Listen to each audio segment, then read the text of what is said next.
I didn't identify as a victim of sex trafficking for well over a decade after I escaped my trafficker. There is nothing unique about this part of my story. Everything that I had known about sex trafficking did not fit the media profile.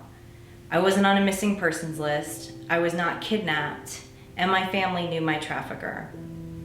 At the age of 18, I was vulnerable for many reasons.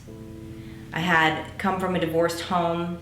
I had a mother who struggled with drug and alcohol addiction for as long as I could remember, and I had experienced sexual violence in my preteen and early teen years. All of these things were the exact profile that a trafficker is looking for. I was very vulnerable. I was lured in by a job, what I thought was my dream job, and that's exactly what my trafficker did. He preyed on my dreams. He said he was going to help me become the artist that I always wanted to become. I moved halfway across the country for this job, and the first couple of months were amazing. I really did think that I had landed in my dream career as a tattoo artist. Within 6 months, I came to the realization that things were going to be very, very different.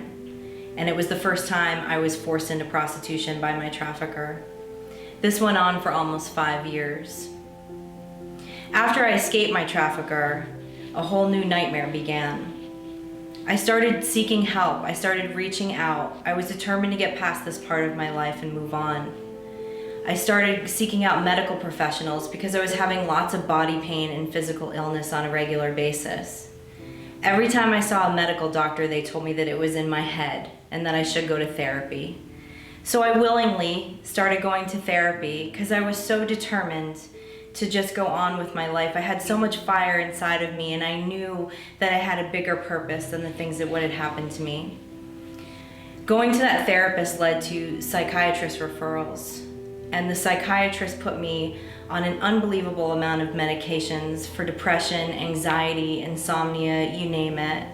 And this is where the real nightmare began for me. It was almost impossible to function as a normal person in a daily job. I had had all this trauma happen to me, and I had absolutely no coping skills, and I was just very heavily medicated at the time. I was diagnosed as manic depressive bipolar, but the real issue that was going on was I had complex PTSD due from the absolutely traumatic experiences of being trafficked. It's fair to say that the doctors that I were dealing with were just as uneducated at the time in the 90s about human trafficking as I was. In order to transition a victim to a survivor, and even more importantly, a leader, it is so important that we develop relationships with survivors.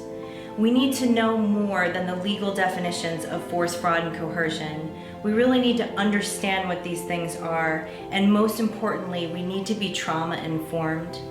Survivors need people to walk alongside them because it's a road. It's a long road to healing.